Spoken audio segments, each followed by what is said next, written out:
In news from Sri Lanka, Sri Lanka's Prime Minister Ranil Wickremesinghe took oath as the interim president on Friday, a day after Gotabaya Rajapaksa submitted his resignation from the post, fleeing to Singapore to escape a public uprising over deepening economic crisis.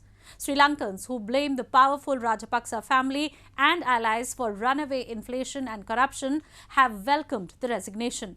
They are now awaiting whom the parliament will elect as new president next week. Sri Lanka's Prime Minister Ranil Wickremesinghe was sworn in as the acting president on Friday after the Parliament Speaker accepted Gotabaya Rajapaksa's resignation from the post. Ranil Wickremesinghe had already taken on the role after Rajapaksa fled the country on Wednesday following a public uprising over the country's worst economic crisis in 70 years.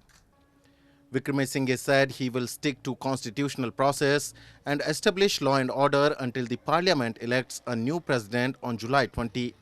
Sri Lankans, who blame the powerful Rajapaksa family and allies for runaway inflation and corruption, have welcomed Gotabaya's resignation.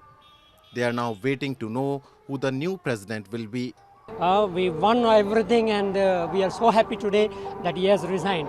And we feel that when the people come together, we can do everything. We are the real power in this country. Dozens of rickshaws and vehicles could be seen snaking along city streets near petrol stations on Friday, some having already queued days for a small quantity of petrol.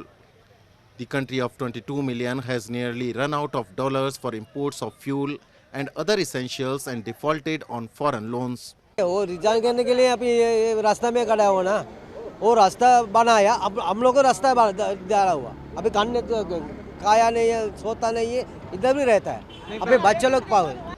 Headline inflation in Sri Lanka hit 54.6% last month, and the central bank has warned that it could rise to 70% in coming months. Sri Lanka had begun preliminary discussions with the International Monetary Fund about a potential bailout loan, but these have been interrupted by the latest government chaos.